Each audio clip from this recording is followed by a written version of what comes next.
ရောင်စုံတော့မီးနာတွေ့တာတော့ညမှာသူနဲ့ကျွန်တော်နဲ့တွေ့အိုက်ကောင်မလေး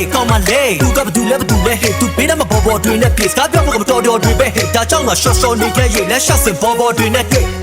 မချိုက်တဲ့ကောင်မလေးကိုငါတွေ့လိုက်ပြီဒါကြောင့်ငါပူတပင်းလိုက်ပြီဆိုတော့သူကတူတူပဲလိုက်ပြီတူနဲ့နူပဲကြိုက်သည်သူကလည်းဘာတကူလက်ပြီးတော့မခိုက်သည်အော်ကြိုက်ပြီအတော့ကနောက်ကလိုက်ကတော့ချင်တာကတော့ဝအိုင်လီချမ်းဆက်ငန်းဆက်ဆိုကဒူလည်းမငဲတော့ထားတော့ပါငါတို့ကိုတွေ့ရင်ဆိုလာဟိုမှာလာနေမချိုးတာ